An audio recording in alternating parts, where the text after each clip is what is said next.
The woman they tried to forget. Part 1: Elena's story. There are promises that sound like lifelines. And there are silences that feel like graves.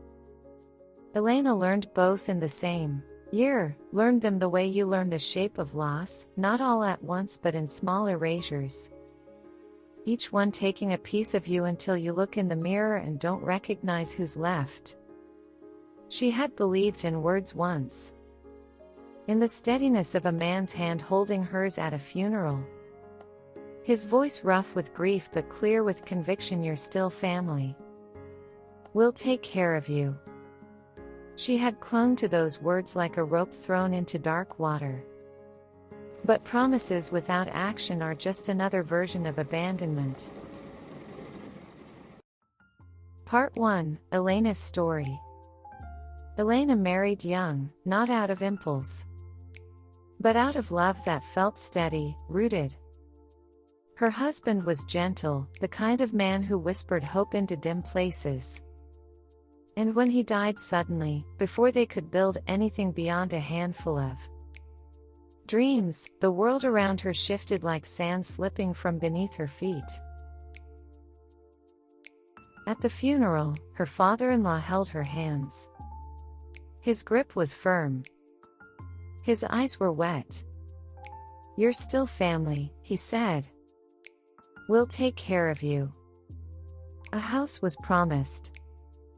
A small inheritance. A future where she wouldn't be alone. She believed him. She wanted to believe him. Days stretched into months. Months softened into years. And slowly, quietly, the promises faded like ink left in the sun. Phone calls she once received in minutes turned into hours. Then days. Then never. When she did manage to sit with them, the father-in-law cleared his throat, looked away, and said the words that had become a script. "Now may not be the right time. Let's revisit it later. We're sorting things out." But later became a polite wall. A shield. A way of keeping her waiting without ever intending to fulfill a thing. In her gut, Elena felt it. She wasn't family anymore, she was a responsibility they hoped would quietly disappear. One evening, as she reached their home unannounced, she heard the whispers through the thin crack of the kitchen door. "She's bad luck. She's not our problem. Just give it time. She'll move on." And right then, the truth hit her like cold water. They never planned to honor anything. They weren't waiting for the right time, they were waiting for her to give up. That night, she sat alone on her small balcony, holding the documents her husband once tucked away, contracts, messages, and promises written in the father-in-law's own hand. She ran her fingers along the signatures, trembling. For the first time in years, she understood something sacred.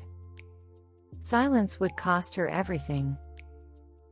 But courage, even trembling, fragile courage, could change everything. So she called her father-in-law and asked to meet. Neutral ground. Public space. A small table beneath the hum of a cafe light. He arrived with the air of a man assuming she would beg. But Elena didn't come to plead. She came to reveal. She laid the papers on the table, the proof of every promise. His own words staring back at him like a mirror he'd avoided for too long. In that moment, his face changed. Not in anger, but in the quiet collapse of a man caught by truth. "Elena," he whispered, voice cracking. "I failed you."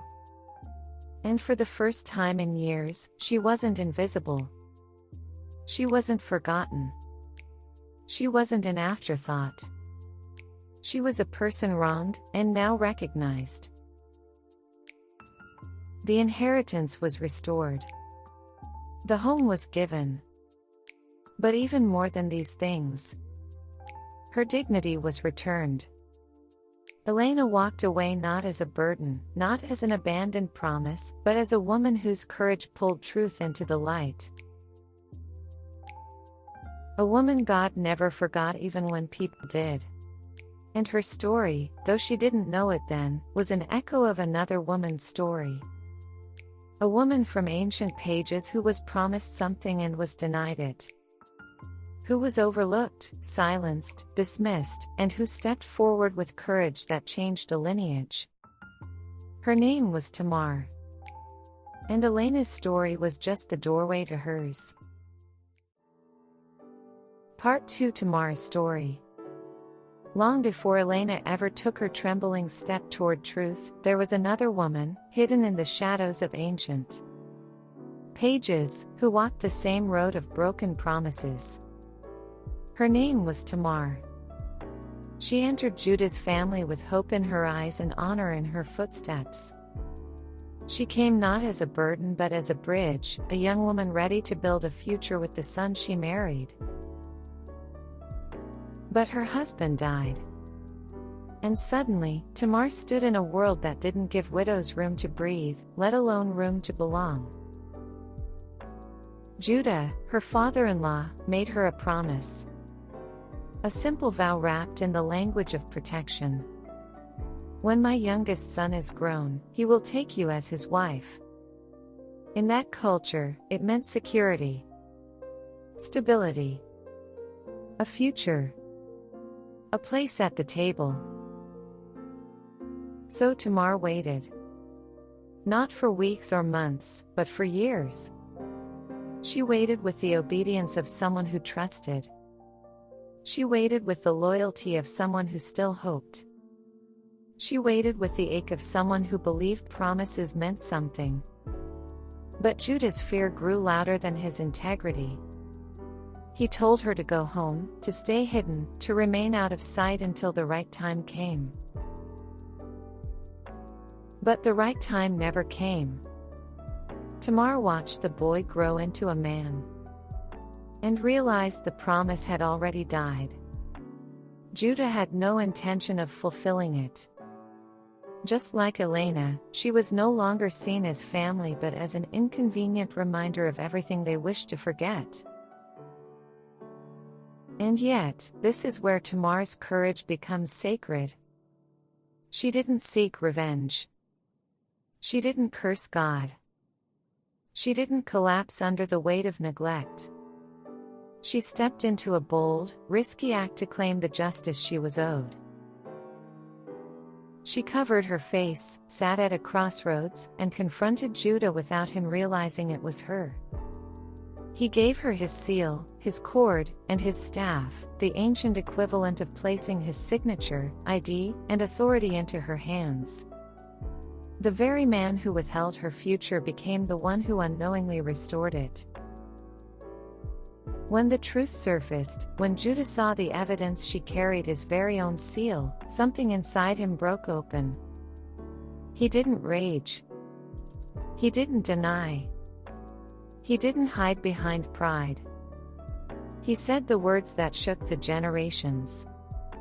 She is more righteous than I. A sentence that healed what silence had wounded.